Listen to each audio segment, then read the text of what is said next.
Good evening, everyone. Welcome back to the channel. It is September 17th, 2024. The time now is 9:03 p.m. Eastern Time. It is Tuesday. Ooh, I just had a deja vu. I had a deja vu. So we're continuing on this Blue Planet project. I think this is what, day 3 on the alleged, supposed, leaked notes that were put into document form by a scientist or scientist back in the 1980s. Supposedly alleged this scientist, one of the scientists, went into hiding in 1990. And he's basically stating that we are communicating, working with, partnering with, collaborating with extraterrestrials from different parts of different galaxies and solar system. Well, not the solar system, but different parts of the galaxy. We left off at we were doing the EBEs, which are the grays, the different species of grays. And now we're doing the Regelian. And in front of you, again, we left off with this celestial map, supposedly.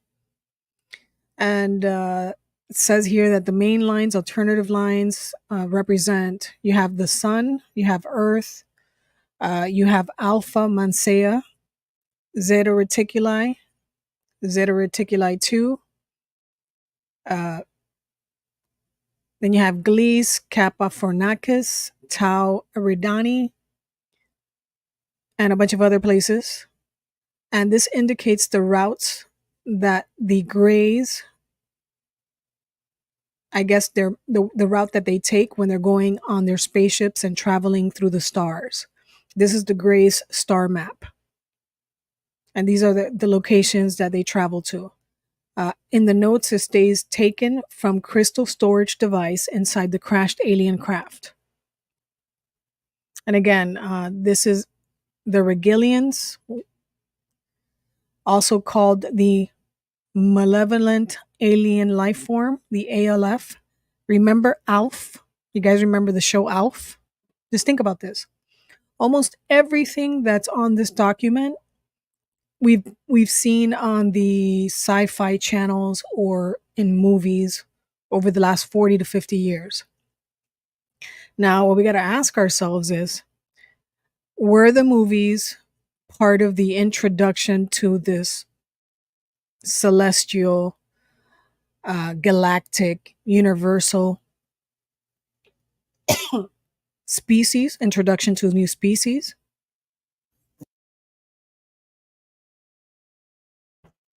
Is that how they are indoctrinating us by putting it in movies so we can get familiarized with all these creatures, technology,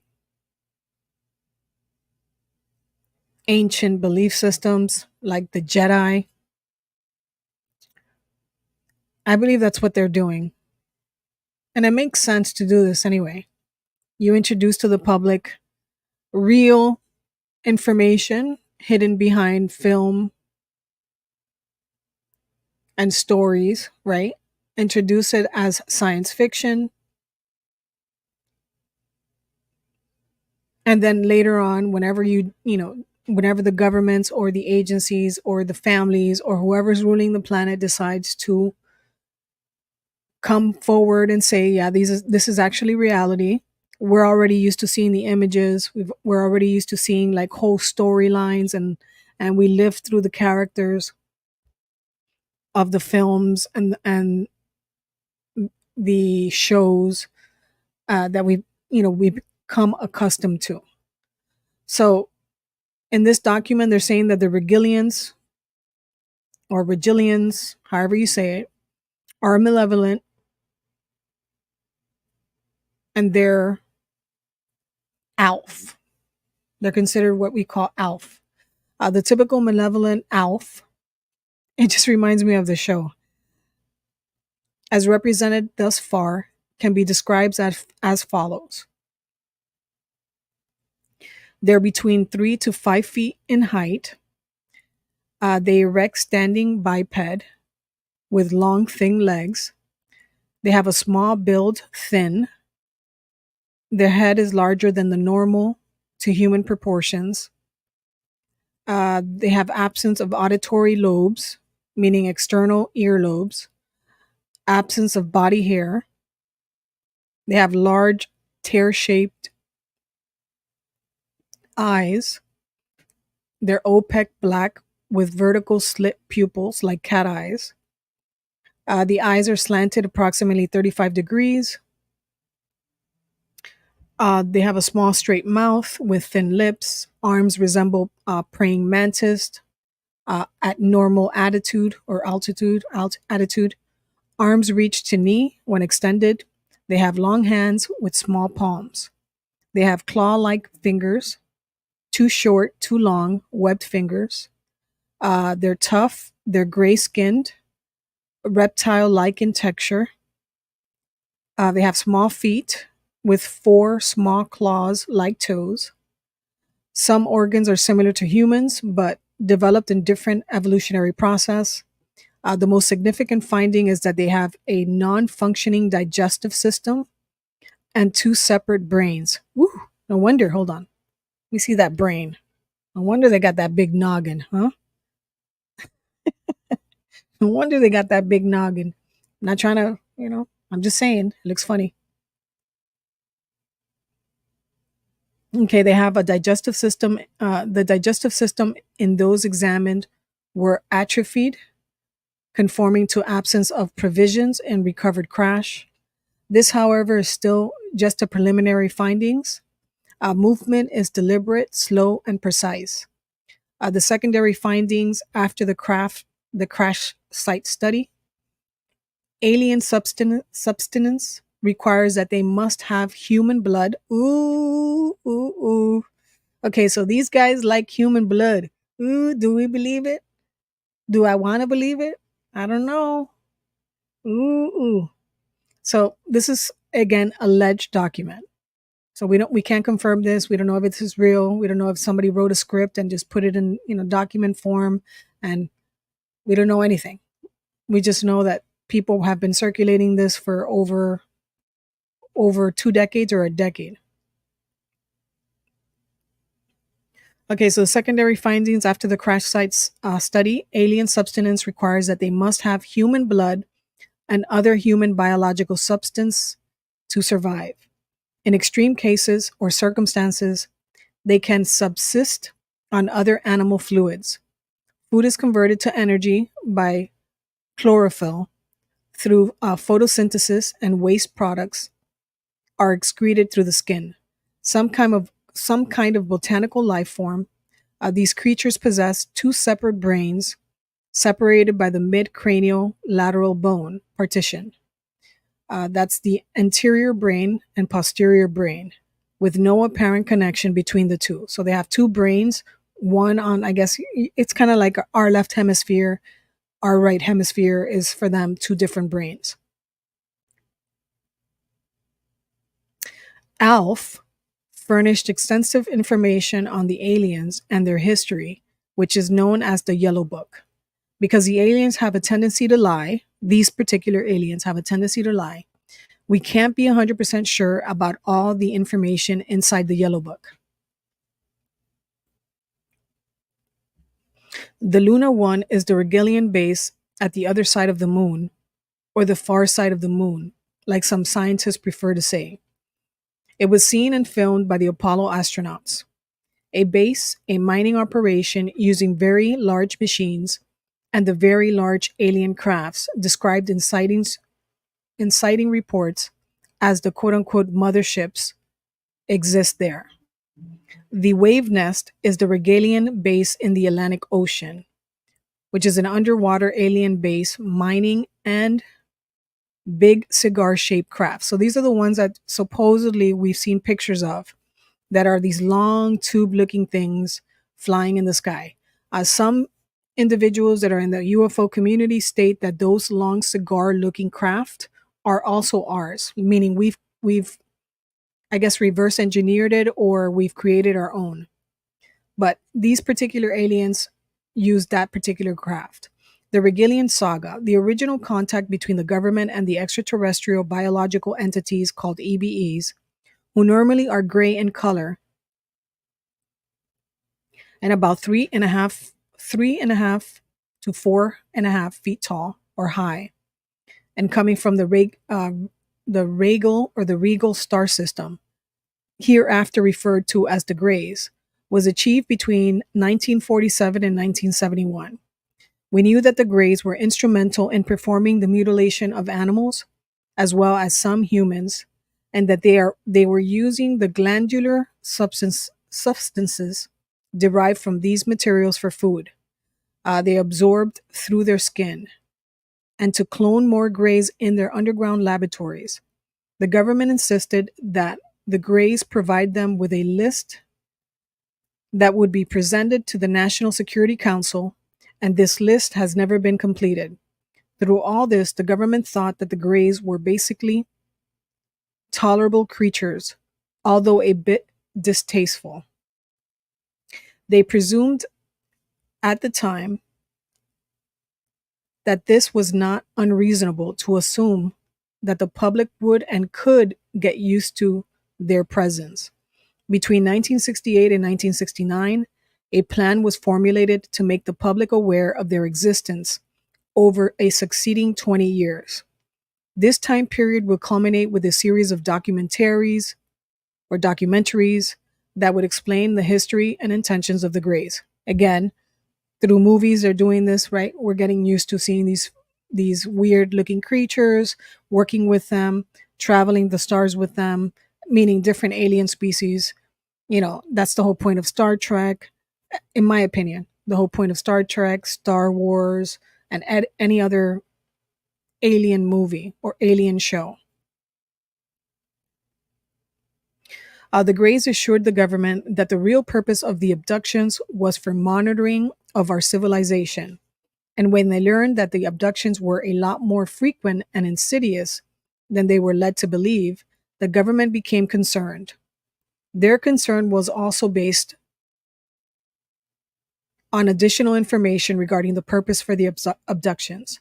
By the time the government had found out the truth about the intentions of the Greys, they, the Greys, intended to stay here, where they always will stay in control on Earth. It was too late. The government, by mistake, had already sold out humanity.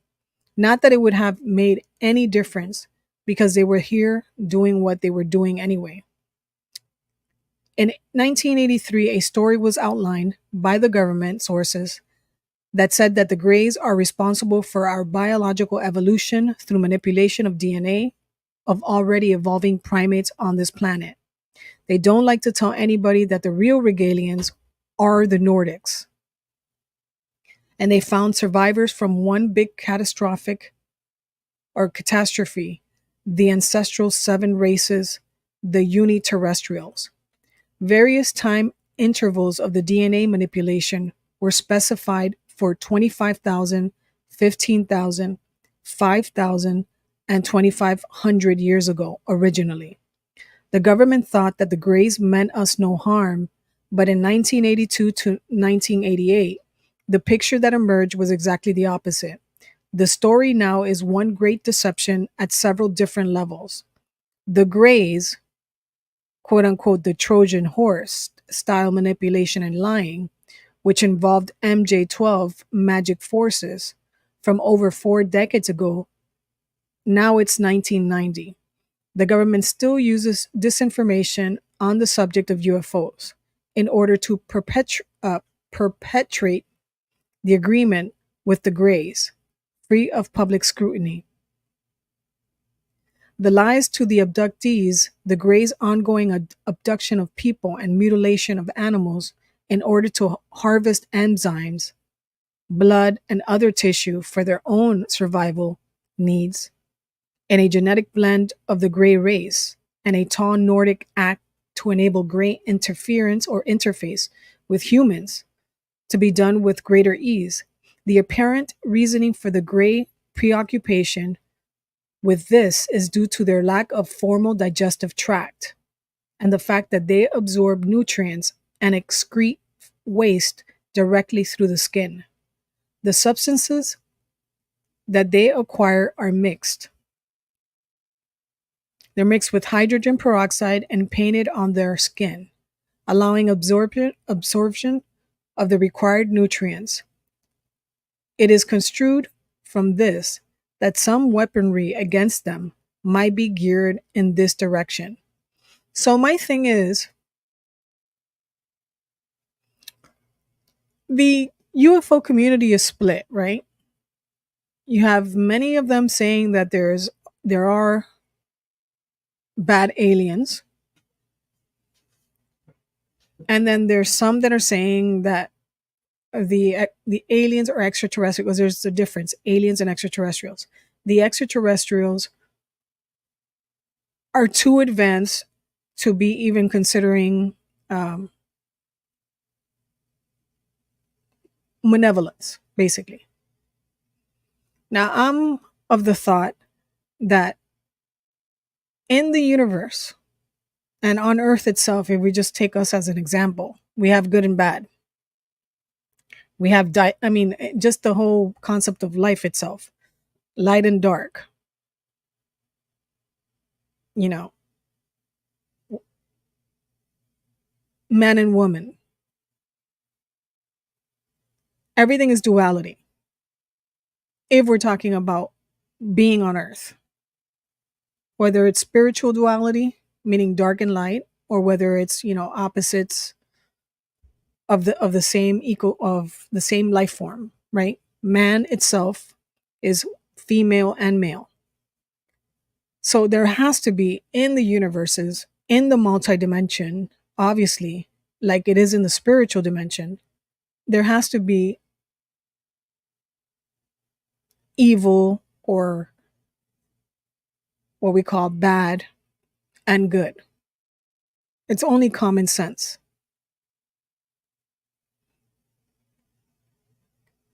But the way this is talking about it is that the aliens have been lying to us. Out of the 160, how many of the aliens are lying to us? Is it just the grays? Is it just a particular type of gray? Because there's many. Who are these grays that supposedly are lying to us? Again, if this note document is true, who are the ones that are lying to us?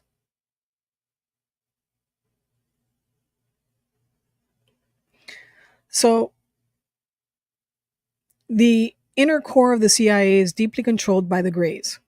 This is where it gets kind of weird for me, and weird in the sense of, now I'm looking to the world government and all the things that David Icke and all these others have been talking about, that there are people that are inhabiting human bodies that are controlling the world, and they are these types of people, reptilian, the draconians, da, da, da, da. And people talk about seeing their eyes slit, and they talk about sometimes when they're being recorded, like the camera, you can see them shape shifting. And the only thing about that is, I know about shape shifting because in the spiritual realm, or in the spiritual practices, the demons can occupy the body, and you can see them. You can see their eyes inside people's eyes when they're manifesting. Like if they're manifesting their power within an individual, you can see their eyes slit, or the red eye, or the orange. There's like an orange glow, like how you see on cats. You see the person being possessed by demonic things. So to me, when they say that they shift, how do we know that it's an alien and not a spiritual demon?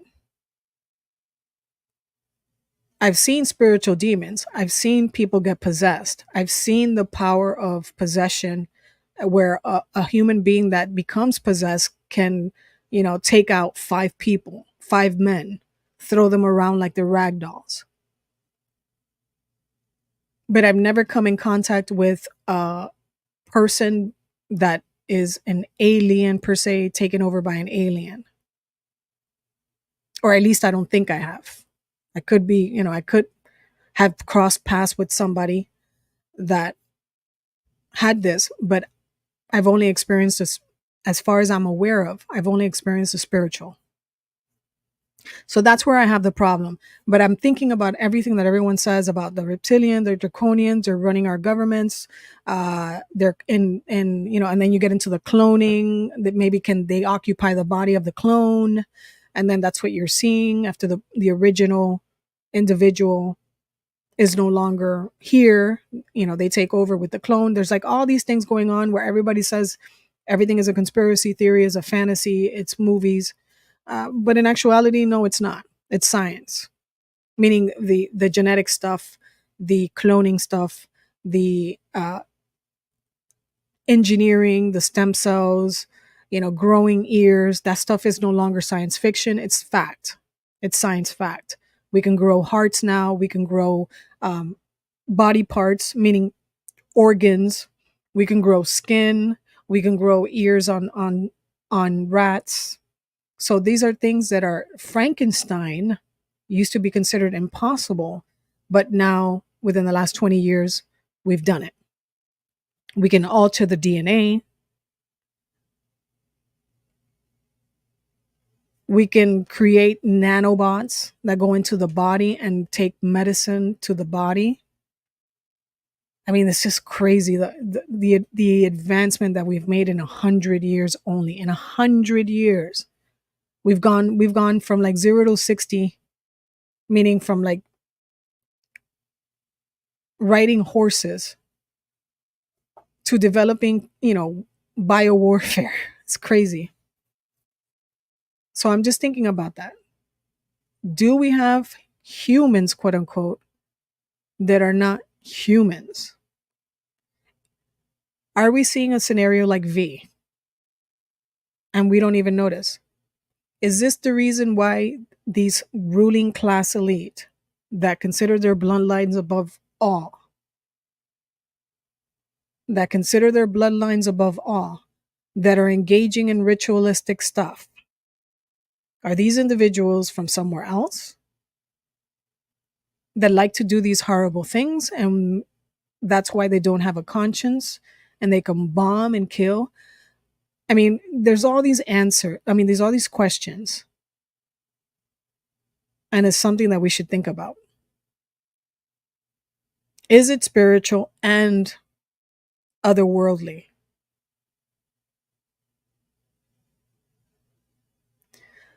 So the inner core of the CIA is deeply controlled by the Greys. The CIA views interaction with the Greys as a path to greater scientific achievement. One reason for so many UFOs is that other cultures are watching with extreme interest. Scientists from other cultures arrive to watch.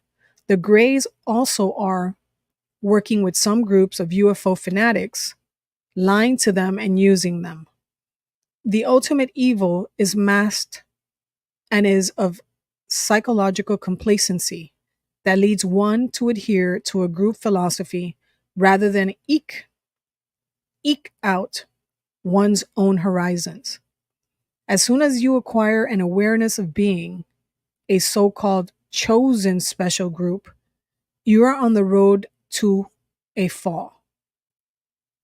That is the seed of destruction in any society and in any culture, and it leaves it vulnerable. It will be the eventual undoing of the Greys as well. They see not their error. It is the very weakness they seize upon that is their own inherent weakness. To try and change a Grey or a mistaken cult type of star person following the Grey plan is futile. It will happen, but all in its own good time. It is the spirit that makes anyone stand up and disagree with something that is untrue and incorrect that will be the thorn in the side of the Greys and other forces that have allied with them. Alien bases at Sol 3 perimeter. During the occupation of the Greys, they have established quite a number of underground bases all over the world. All over the world. It says would, but it's probably the world, especially in the United States. One such base, among other, in the same state, is under the Arculeta Mesa, which is about 2.5 miles northwest of Dulce, New Mexico. Details about that base come across by way of several different sources. This is a kilometer underground base beneath the Mesa and the Jicarilla Apache Indian Reservation since 1976, one of the areas of the U.S. hardest hit by the mutilations. This installation is operated jointly as part of an ongoing program of cooperation between the U.S. government and the EBEs. There are also underground bases at Kirkland and Holloman Air Force bases, as well as at scores of other bases around the world, including Bentwaters, England. Back to the base under discussion, the Mesa base. We have the following data on that base. The base is 2.5 miles northwest of Dulce and almost overlooks the town. There is a level highway 36, which is 36 feet wide, going into the area. It is a government road, and one can see telemetry trailers and 5-sided buildings with a dome. Next to the dome, to the north, there is a launch site. There are 2 wrecked ships there. One can see 36 feet long oxygen and hydrogen tanks near them. The ships that we got to near the tanks were atomic powered with plutonium pellets. Refueling of the plutonium is accomplished at Los Alamos. The base has been there since 1948. The base is 4,000 feet long and helicopters are going in and out of there all the time. In 1979, something happened and the base was temporarily closed. There was an argument over weapons and our people were chased out. The aliens killed 66 of our people and 44 people got away. Very interesting, the number 66 and the number 44. One of the people who got away was in fact a CIA agent who, before leaving, made some notes, got some photos and videotapes, and went into hiding. He has been hiding ever since, and every 6 months he contacts each of the 5 people he left copies of the material with. His instructions were that if he missed 4 successive contacts, the people would do whatever they wanted with the materials. Somehow, a description of the Dulce papers were issued, and it was received in December of 1987 by many researchers. The Dulce papers were comprised of some 25 black and white photos and a videotape with dialogue and a set of papers that included technical information regarding the jointly occupied U.S. and alien facility, which was 1 kilometer beneath the Mesa, near Dulce, New Mexico. The facility still exists and is currently operational. It is believed that there are 4 additional facilities of the same type, one being located a few miles to the southeast of Groom Lake, Nevada. A general description of what these papers contain is that they contain documents that discuss copper and molybdenum, magnesium. I believe they're trying to say copper, molybdenum, magnesium, and potassium, but mostly papers about Bill Cooper. Okay, William Cooper. Everybody knows who William Cooper is. He had the Night of the Hour show, radio show, and he was killed right before September 11th. I think it's the same person. The sheets of paper with charts and strange diagrams. Papers that discuss the ultraviolet light and the gamma rays. These papers tell what the aliens seek. Quote unquote, the secret of the metagene, and how the blood taken from cattle and some humans is used. They tell why some aliens seem to absorb molecules to eat by putting their hands in blood, sort of like a sponge for nourishment. It's not just food they want. The DNA in cattle and humans is being altered. Why a type 1 creature is used as a lab animal, and how to change the atoms to create a temporary, almost human being. It is made with animal tissue and depends on a microcomputer to simulate memory. A memory the computer has withdrawn from another human. Oh, here we get with the. So supposedly, some of the in the UFO community state that the grays, I mean, that certain aliens, the EBEs, I believe, are the only ones really doing this. They can take out your soul or your spirit from your actual body. And they supposedly, it's alleged, that they can take out your spirit from the body and put it in another body. Supposedly.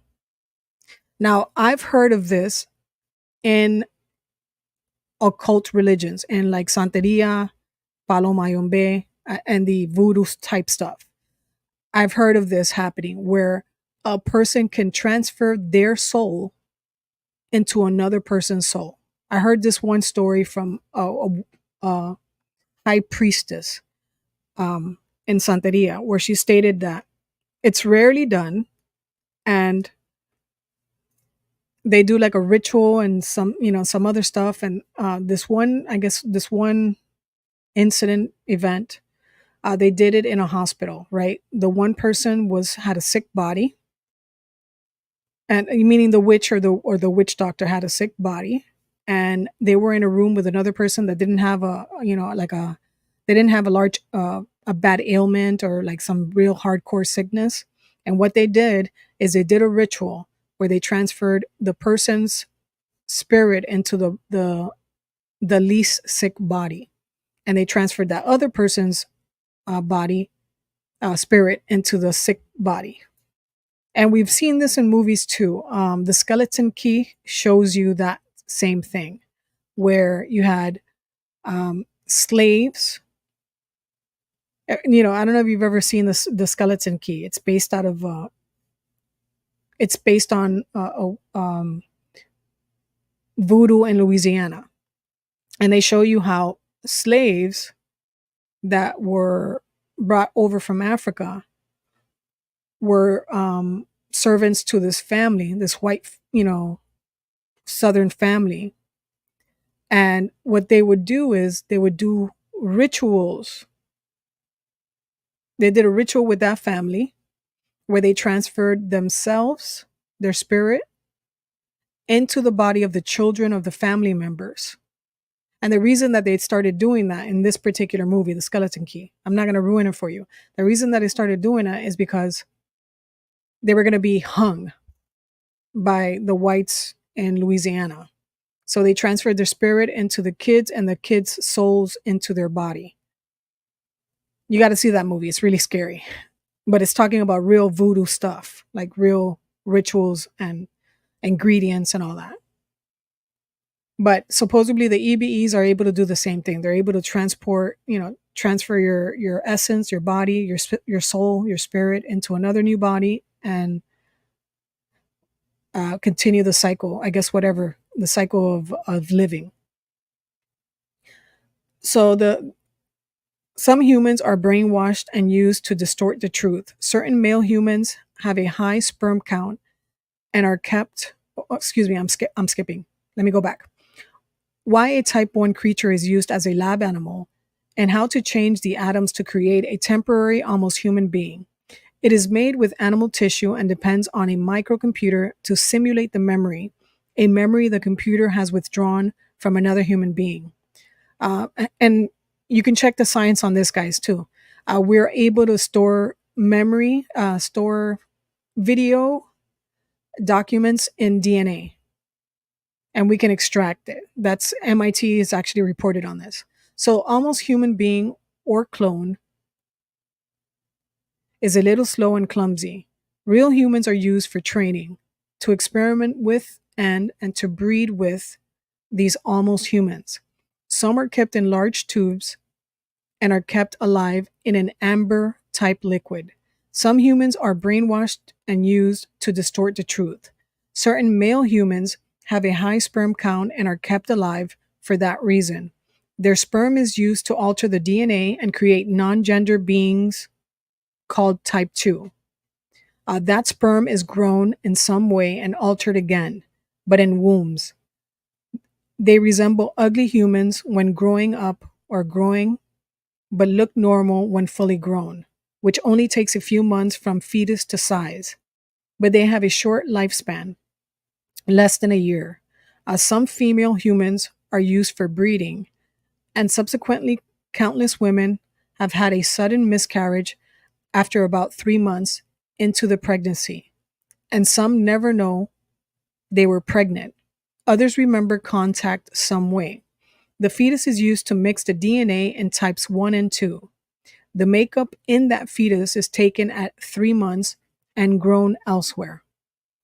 And again, the abductees, many abductees, females, males, they talk about they're always dealing with their organs, their uterus, their sperm, male sperm counts. They're always extracting this stuff, and sometimes the women recognize that they've been injected with some type of sperm, and they see the kids growing up. They're shown babies after a certain amount of time by the extraterrestrials.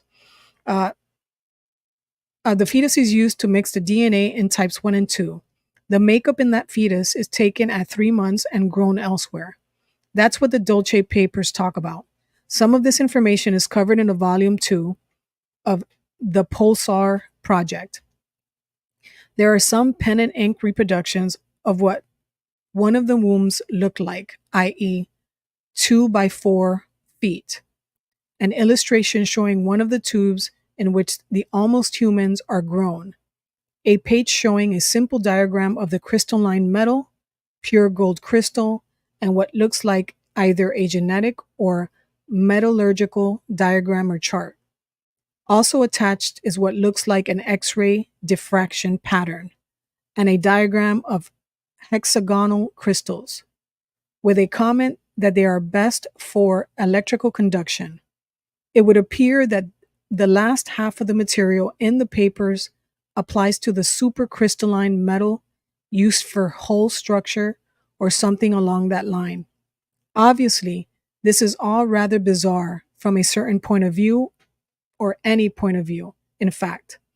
Material that is supported by years of description and multitudes of corroborations must mean something, especially when compared against what seems to be going on. It is apparent from this and other data that has been accumulated over the years that there are underground bases and tunnel complexes all over the world, and that more are being constructed all the time. Many of you may recall the Shaver Mysteries and inner city stories. Well, all that is true. There are cities down there, amongst other things, and some of them have nothing to do with the main subject of this document. They've been under there a long time. Let's change direction for a moment. One individual by the name of Lou Terry has been working on some ideas regarding geomagnetic anomalies, which UFOs may use. We will go into what he has discovered, although the concept of the relationship is not new, and let you judge that for yourself. After purchasing an aeromagnetic and gravitational anomaly maps for the United States Geological Survey, it became evident that there was indeed a valid connection between these areas and UFOs. Mr. Terry gave a lecture in Arizona about that relationship and was harassed by the FBI and told that the information was and is sensitive. Mr. Terry took the hint and declined to talk publicly about it to the degree that he had been doing. Both the aeromagnetic and gravitational Bouguer gravity maps indicate basic field strength, as well as areas of high and low field strength. Interestingly enough, the areas of maximum and minimum field strength have the following. 1. All of these areas have frequent UFO sightings. All are either in Indian reservations, government land, or government is trying to buy up the land. Many of them, especially where several are clustered together, are suspected bases areas and or areas where mutilations and abductions have historically taken place. In these observations, Mr. Terry has gone far, but he has gone a little further in noting that there are times when UFOs are seen in these areas. Through painstaking research, Mr. Terry found that the sightings, as well as many abductions and mutilations, occur when there is a new moon or within 2 days before a new moon, when there is a full moon, or within 2 days before a full moon. This sounds to me, it seems to me that the EBEs or the grays, some of the grays, they follow the same pattern as Satanists. Okay, and I'm just throwing that out there, meaning they, and if you really think about it, all life forms do this, meaning man life forms, humanoids. They have ritualistic um, patterns, I guess you can call it ritualistic patterns, right? Because they're doing it on the new moon, and we all know that the moon, it has some type of energy, right? The moon, when it's full, it causes the tides. It causes the tides come, in, and just it moves in the tides. We have super moons that cause problems with the tides coming in. The moon pulls on the energy of the earth. So it seems like, and the Satanists, obviously the occultist, anybody that's practicing any type of pagan religion, they follow this same type of using these moments in time to absorb energy, or depending on what they're doing, whether it's a ritual, blood ritual, whether it's energizing crystals or energizing some type of object for power, for clarity, for vision. They use these moments to gain extra electrical magnetic energy. So at the perihelion or perihelion, when the moon is closest to the earth, or within 2 days before the perihelion, a glance at the nearest farmer's almanac will give you the information you require as far as the days for this year or any other time. There seems to be no concrete explanation for the coincidence of the times and the events, but appear to be true. Back to our main subject of this chapter, of this document, talking about gray Rigelian bases. We have the principal bases, and then they give you all the bases in the United States: Alaska, Nevada, New Mexico, Utah, Colorado, California, Texas, Florida, Maine, New York, New Jersey, Wyoming. Then they give you the Atlantic Ocean wave nest. Then they give you the bases on the moon. They're stating there's just 2 bases on the moon: Luna 1 and Luna 2. Okay, the OBS 1, no report for bases at Europe, Asia, Oceanic, Africa, Central, and South America. I don't believe that's the case. If they have bases in the United States, they have bases in Central America, they have bases in South America. It's easier to hide them in the jungle in Brazil, and any other parts like Peru. There must be bases there. And the same thing in Europe, and parts of Europe that are not, controlled, that are not controlled, like the UK. And I'm sure there's bases in parts of China that China can't reach, in the mountains, very mountainous areas. India, definitely, there must be bases there. And Africa definitely must have bases there. So I don't agree with, there's no bases in Europe, Asia, or Africa. OBS 2, no information about Nordic bases or any other aliens. Project Beta, the study of gray psychology. The Rigelians, either through evolvement or because the humanoid types are constructed, will exhibit tendencies for bad logic. They appear to have more frailties and psycho weaknesses than the normal humans. Well, if all they worship is technology, and they're constantly messing around with DNA and experimenting and doing chimeras, of course they're going to be psychotic. The Rigelians are not to be trusted because of the Rigelians' apparent logic system. A key decision cannot be made without a higher clearance. All are under control of what they call the keeper. Yet it would appear that even this is not the final authority. Delays as long as 12 to 15 hours can occur for a decision. Because of this apparent control, individual instantaneous decision making by the Regilians is limited.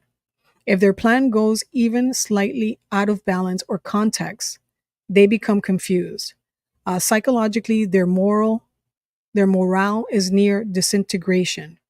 There is a pronounced dissension in the ranks, even with the humanoids, because of their own internal vulnerability, mind-wise to each other, and additionally, there is a basic lack of trust between them.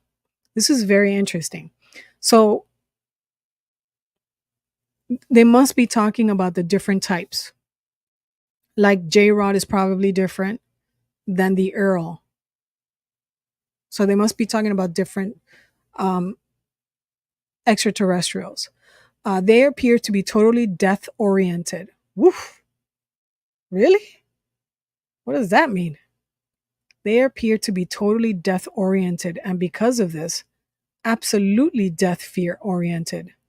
Ooh. They sound like a death cult. Is this why we got the Satanist death cult? Because of these guys? They want to live forever. This psychological advantage to us. The prime and weak areas discovered, probed, and tested are exactly what we had thought. Their mind being their key strength, and that which they use to manipulate and control our minds. Manipulated in reverse by using reverse psychology, we could make them face a situation where they would have vulnerable integrated weakness that we could use against them. Taxonomy of some extraterrestrial humanoids. Working under the instructions of the humanoids for Rigel, Gray Types 1, the CIA and former, here we go, the CIA and former Nazi scientists have developed and deployed malignant strains of bacteria and viruses, including AIDS, oh boy, in order to exterminate undesirable elements of the human population. So we're getting into, like, this is stuff that we know, but this is, again, supposedly in the 80s. The Greys, especially the type 1s, are almost entirely devoid of emotions, but can obtain a high by telepathically tuning in the different kinds of intense human emotions, such as ecstasy or agony. Does that explain why UFOs have always been seen in regions of war or devastation, where humans are in conflict? We have in the United States several offspring of alien and humans living together. This is part of a sociological experiment by our government. Throughout recorded history, as well as during prehistoric times, there has been constant genetic manipulation of interbreeding with uniterrestrial survivors trying to save his or her cosmic hereditarily in order to breed out the less evolved affected survivors. The Nordic races have participated in this form of new beginning, which makes us much more a part of them than we might suppose. This reminds me of the Nazi ideology, the purification of the bloodline or the race or the DNA. Kind of sounds like this. And the Nordics obviously look German, in my opinion, from the pictures I've seen, meaning the sketches I've seen. Greys have the ability to camouflage themselves as top blondes Nordics through mental energy projection. Blondes Nordics never project themselves as greys. Some blondes seen with the greys are physically real, but are prisoners of the greys, who have either paralyzed them or have destroyed, quote unquote, neutralized their ability to teleport through time and or other dimensions. Both blonde Nordics and greys have the ability to disintegrate matter into energy and then reintegrate the energy back into matter. This ability allows them to pass through walls and to transport abductees out of their cars with the doors still locked. The original Rigelians were the Nordics until they were invaded by the Greys, which is a parasitic race who took over the interbred. Took over and interbred with them against their will. Ooh, what's up with that? Several blonde Nordics escaped from the gray takeover of their system and came to Earth because the original Rigelian and Uniterrestrials were the Nordics and claimed to be the ones who seeded the Earth. It is because of this common ancestry that terrestrial humanity is of such interest to both the Nordics and the Greys. Greys were and are easily able to impregnate terrestrial human females either on board their ship or while they sleep in their homes. Males need not be manifested in visible form for this to occur.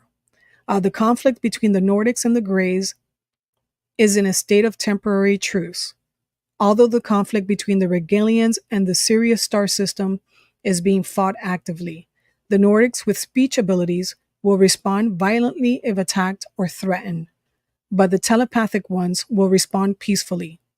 Nordics were sometimes mistaken for angels in earlier centuries.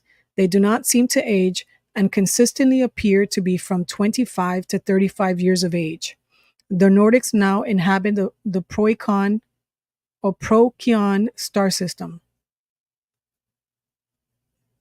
I think the Nordics are different than angels. That's just my opinion because I've seen angels and I've seen them in other dimensions and they have their energy. You know, I don't know if many of you can sense energy, but in the spiritual realm, the energy is different from the physical realm.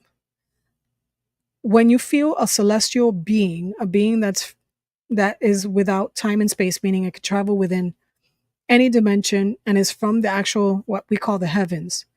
When they come through, there is no heaviness upon them. There's no heaviness in their energy. Their frequency is pure peace. There's nothing else in that frequency. There's nothing, in their vibration. It's just pure calmness, pure love, pure peace.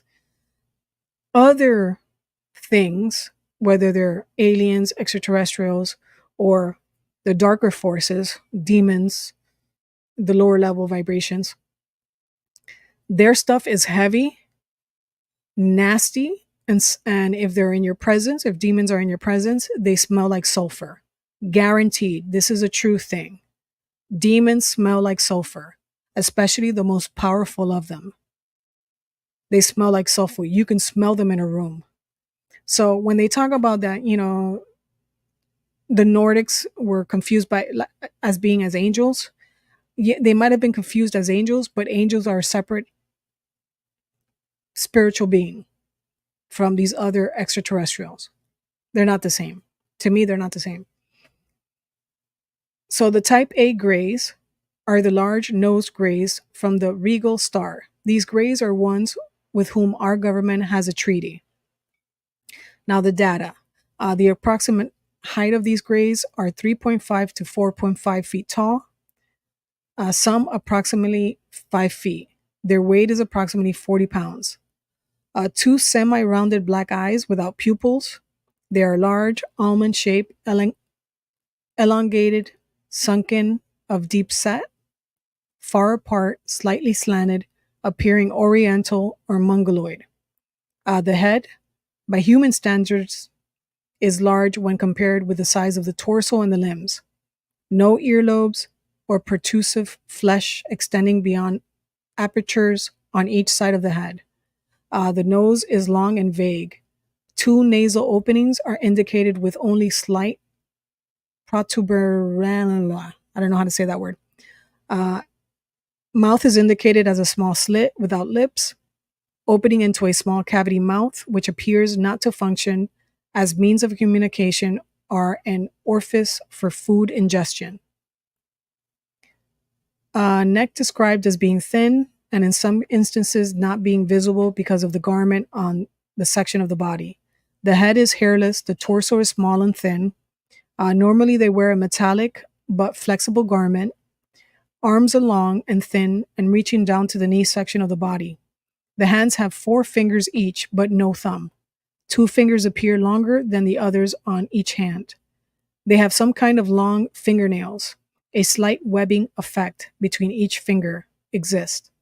Legs are short and thin. Their feet are like orangutan's feet. They have no teeth. Their skin description is some kind of beige, tan brown, or tannish, or pinkish gray color. The texture as scaly or reptilian. I've never seen these types. I've seen other types, taller grays. They're not gray. They're like a brown. But these, they look totally different. They have scaling or reptilian as a stretchable, elastic, or mobile over smooth muscle or skeletal tissue. Light perspiration, a very particular body odor. Under magnification, the tissue of the skin structure appears to be a mesh or like a grid network of horizontal perpendicular lines. They suggest that the texture may be similar to that of a granular skin lizards, such as iguana or a chameleon, and may be similar to at least one other type of alien humanoid. These types I've seen. So this one doesn't look like the other one. And the strange thing is, I've drawn the pyramids over 20 years ago. I drew the pyramids that they have here. So this is the Regalian type A. No apparent reproductive organs, perhaps atrophied by evolutionary degeneration. No genitalia. The absence of sexual organs suggests a system of cloning reproduction may be prevalent. So they might have done something to the reproductive system, as we are doing now to humanity right now. They probably destroyed their whole ability to reproduce. The aliens appear to be formed out of some sort of mold, sharing identical facial characteristics. They're colorless liquid prevalent in body without red cells, no lymphocytes.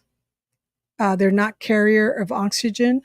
No food or water intake is evident or known at this time. It is believed that at present that no food may ever be required.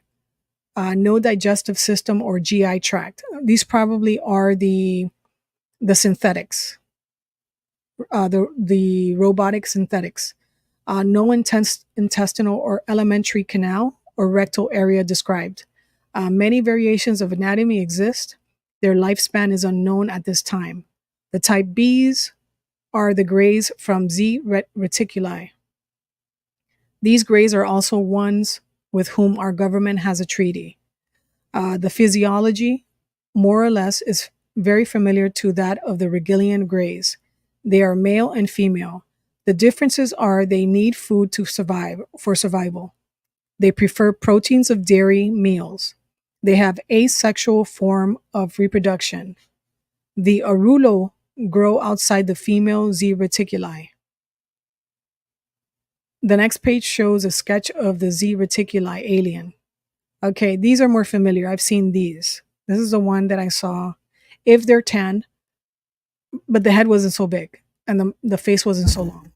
These are the ones that I saw in another galaxy when I left my body and I was in a ship that I wasn't supposed to be in. It was like a random thing that happened. So these look familiar. This one I've never seen, type C. Type C is one of the two grays from Z reticuli. These grays are alien researchers of us and our planet. Well, at least their eyes look nice. They don't look threatening, this one.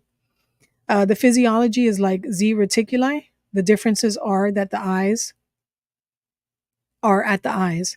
They have big black pupils. They have earlobes. The type C number 1 grays have the same type of reproduction as the Z reticulis. The mouth has a small lips and a throat which they can speak from the verbal words. Okay, so these guys can speak. This reminds me of the Gremlins. Remember the Gremlin movie? Kind of reminds me of the Gremlins when they turn. When the little, what was it? I forgot the little one pops the other ones. Kind of reminds me of that.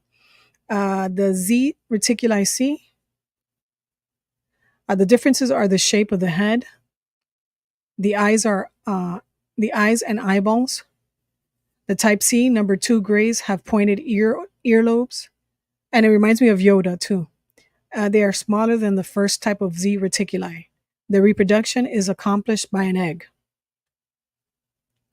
And then it gives you their weight. Oh, these are the Nordics. It gives you the weight, the height, the temperature of the body, uh, the pulse preparation, blood pressure, life expectancy. They come from several places, but the main places they come from are the Pleiades and Orion star system. I have found some smaller Nordics with dark skin or dark hair. There is still not enough data about this offshoot. And then they talk about the what they call the E oranges. They are normally a red-haired humanoid type. They come from the Barnard system, star system, or stars. Okay, now we're getting into the alien technology, alien crafts with dimensional factors and or dimensional origin. To understand this concept, you have to realize we live in a universe made of 10 dimensions, 9 spatials, and 1 temporal. So 10 dimensions. Hold on.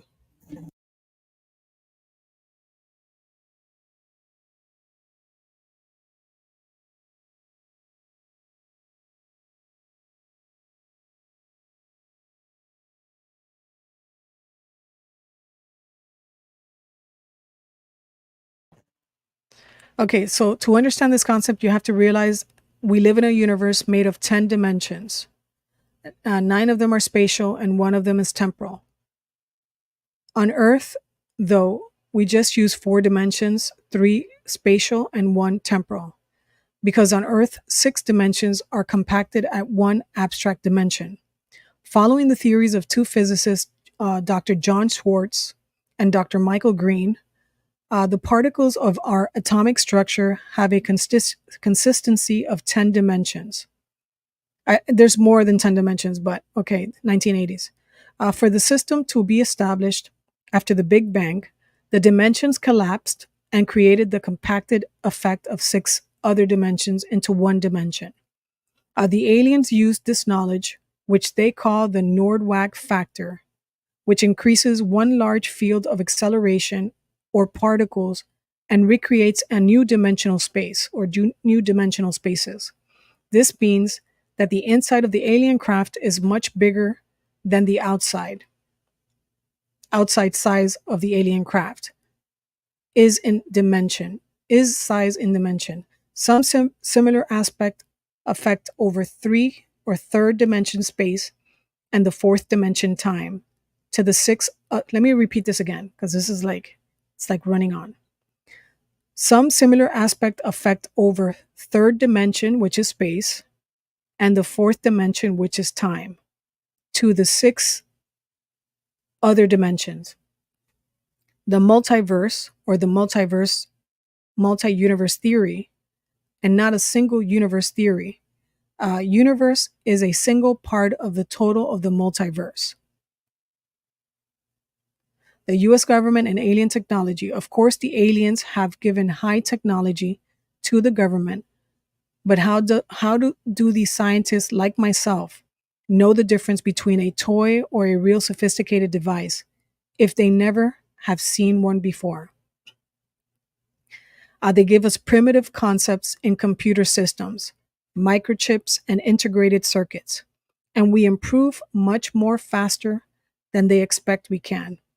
After this, aliens have been much more careful about the quote unquote toys they give us because we have demonstrated that we can turn a toy into a high technology in short order.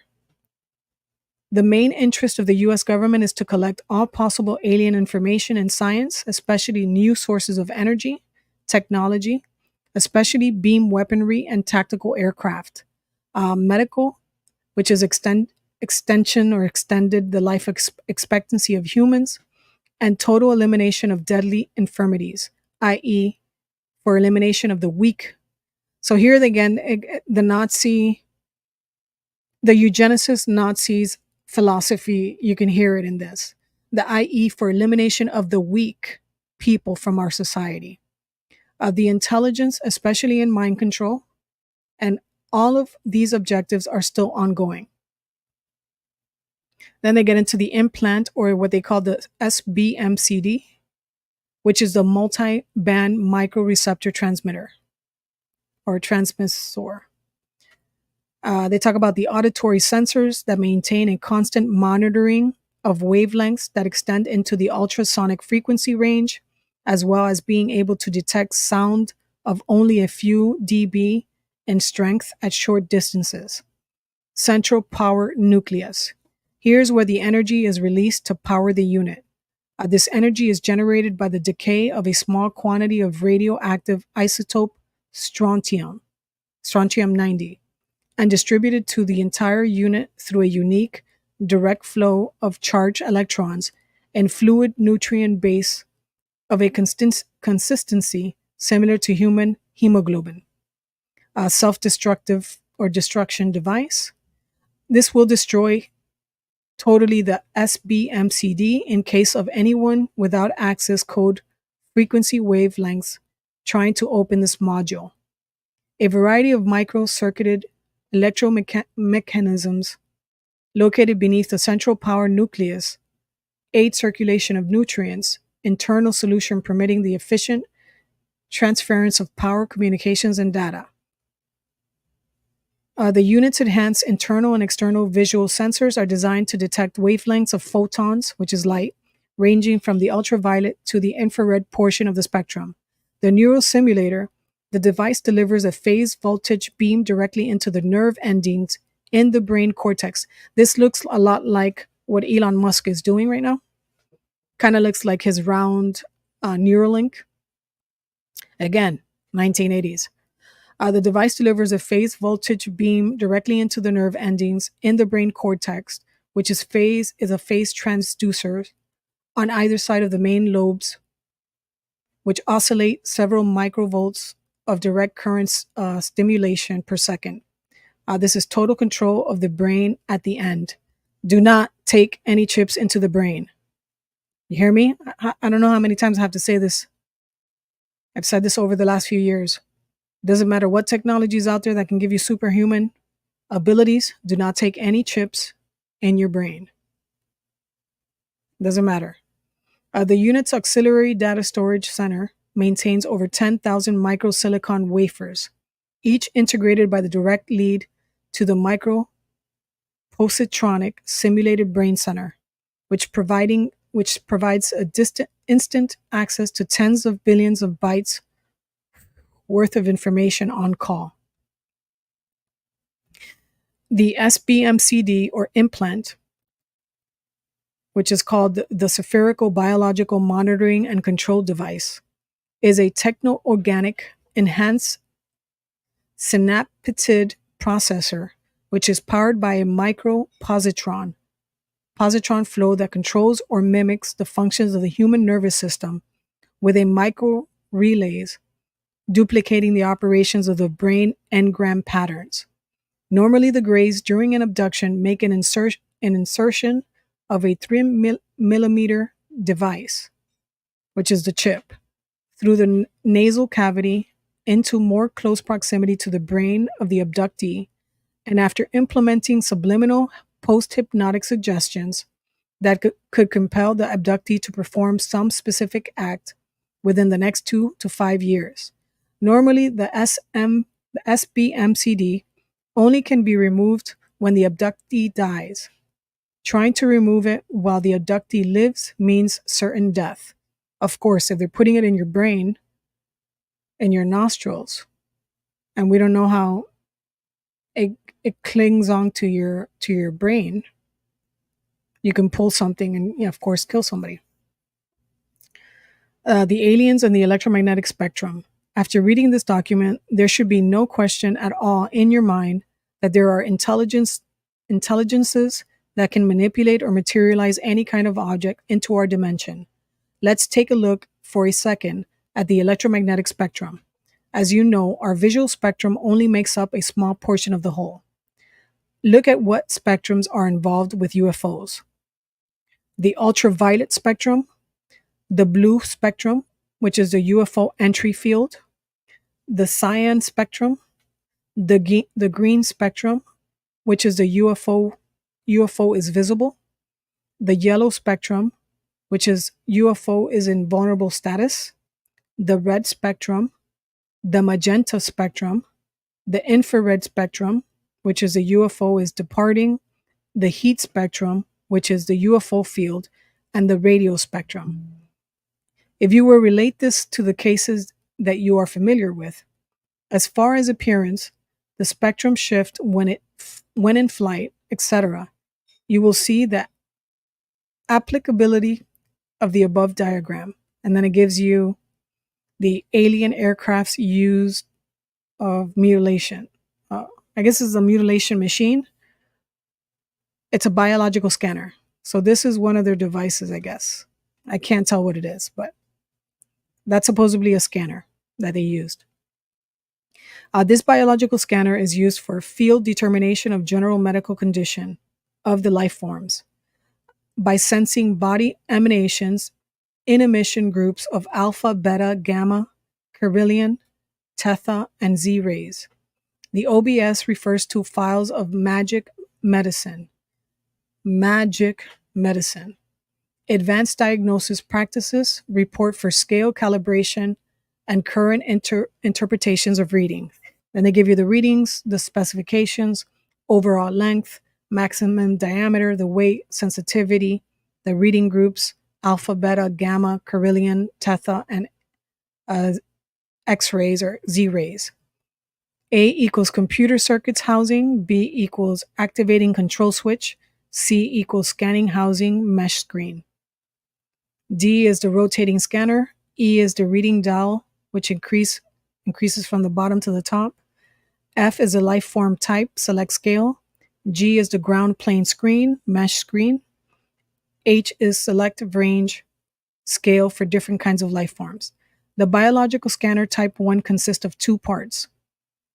Part number 1 is the scanner head, which you use to activate the device by rotating the scanner head, which is enclosed in a microchip mesh sensor network. This will activate the unit. Part number 2 is the main body that interprets signals received and converts them into an audio readout, which is programmable by twisting the scanner head to the desired position. The scanner functions much as does a mini diagnostic center by sensing the physical emanations against, so they can tell what you're sick, what's going on in your body by what your vibration is. So the physical emanations of an individual or an organic being, which is in close proximity. The audio signals indicate, either through its period or tone, one of the 10 vital readings: body temperature, blood pressure, pulse rate, respiration rate, basal metabolic rate, cell rate, lung capacity, heart activity, brain activity, homeostatic deviation. The scanner is intended for use with a single species, although it has limited diagnostics use on physiological similar life forms. For visual readout, the scanner can transmit signals to a biocomputer. The lights on the computer serve the same functions as the oscillating tones and can be enhanced for a more detailed appraisal of the being if desired. Note: a regular physician must undergo extensive training before being able to read precise information out of the sounds emitted by the scanner. So they read the tones, and there is no simple method allowing the layman to do the same. The spray applicator. The spray applicator is a small cylindrical dispenser of epidermal drugs employed by depressing the major axis of the unit between the thumb and the forefinger. Although it is capable of dispensing a variety of liquids, foams, and gels, it is normally pressurized to field use with an organically based flesh-colored compound that acts as a coagulant to stop the flow of blood, as well as an antibiotic to protect against infections. A mild local anesthetic deadens pain in the affected area. The applicator contains about 5 to 10 doses, depending on the amount needed for field operations. The field reader tube is used when the low-powered scan is not effective to diagnose a patient's condition. Okay, so these guys they're basically scientists, these grays. Pretty much. That's all they are. They abduct millions of people. Again, I don't know how many of them are doing this, but the Regilians are the ones that I guess they're mostly talking about here. They abduct people, they check everything about the person, they monitor the person, they use the eggs of the women, the sperm of the men that they abduct. They impregnate them with a hybrid or like whatever they're doing. They're altering DNA. They're taking samples. So apparently, they're using us for food or some type of situation like that. And they're interbreeding. And these are the ones that are obsessed with technology. They don't believe in religion, basically. They don't have like a spiritual practice. It's just basically technology, knowledge is all they care about. And this is why they're out constantly doing this. So the field reader tube is used when the low-powered scan is not effective to diagnose a patient's condition, like a species that may possess a thick epidermis. It transmits life readings from a sensor head to 4 independently activated lights, which indicate through their intensity or period the following. Green light is heart rate, red is pulse rate, blue is body temperature, and yellow is blood pressure. The pointed sensor end of the tube must be placed into direct contact with the patient's exposed skin. Due to the narrow reading range provided by the reader tube, it is suitable for any life form. And they talk about the surgical scalpels. We're not going to get into that. Skin grafting lasers. That's where we got our lasers from. Obviously, the crash in the early 20s, 30s, and 40s, and Roswell was one of them. The type 2 laser can also be used to graft skin, remove scalpel from less sensitive parts of the body onto areas where tissue has been damaged or completely destroyed. This procedure should be followed. Blah, blah, blah, blah, blah. The laser is activated by depressing a dorsal bar. Okay, let's skip that. The blood attracting device. Okay, this is weird. The blood attracting device. This device is an emitter of a force field, like some kind of tractor beam emitter that can focus a wave or particle beam. This device or the device is set to locate hemoglobin cells and attract them through the skin. Oof. So this device can get your blood out of your skin through the skin using the principle of gravitational electromagnetic focus contention. This device can also be used for repelling or mutual repelling and attracting mode to seize and hold stationary or repel or attract even larger objects. The device can operate at a full 180 to 360 degrees, allowing it to function at almost any angle. Because the beam has its limits, the wave particles are short-lived and will disintegrate into byproducts at longer range, i.e. in excess of 100 meters. Let's see, the US government's secret technology. They talk about the helicopters. They talk about the helicopters in England. Let's skip all that. All right, here we go. Let's talk about this part. In a documented mystery helicopter wave in England, accounts place Oriental-appearing occupants in an unidentified chopper. These occupants slant or have slant eyes, olive skinned. They're oriental seeming occupants that have been a staple at the heart and at the periphery of UFO accounts for years. Significant numbers of the infamous Men in Black or the MIBs have a similar appearance, but very often they are seen as very pale and gaunt men who are sensitive to light. In Stigmata, the NE5, Fall Winter 1978, Tom Adams outlines the most prominent speculative explanations accounting for the mutilation helicopter link, including the following possibilities. They talk about helicopters are themselves UFOs disguised to appear as terrestrial craft. The choppers originate from the US government. The helicopters are government military and are not involved. Okay, let's skip all this. We've heard about the black helicopters that are silent and come down. Okay, so they're saying that the helicopters can be cloaked or the UFOs can be cloaked and they make them look like helicopters. Mystery helicopters and mutilation. We skip all that. They call them normally the mystery helicopters belong to the Delta NR division.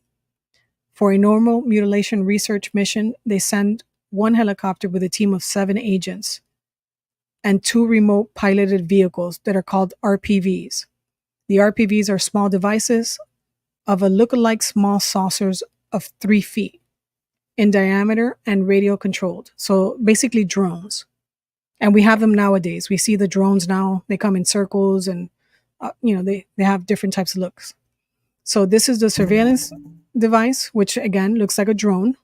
It's exactly like a drone, except it looks like a flying saucer and it's small. Here's another one. It's called the Hail. Here's another one.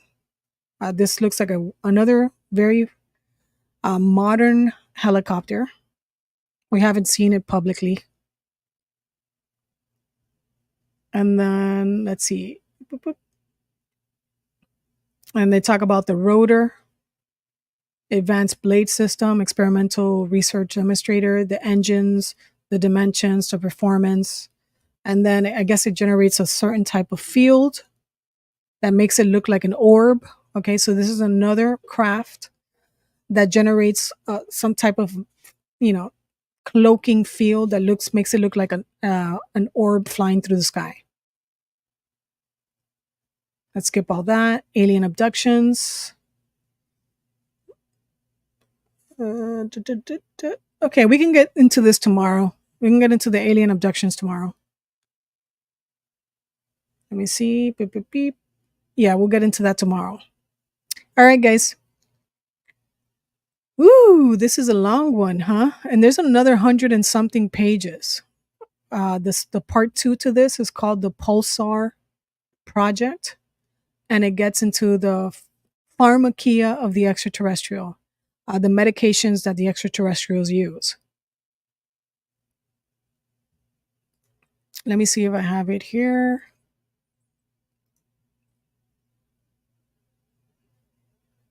Yeah, it gets into the types of medications that they use on humans when they're abducting them.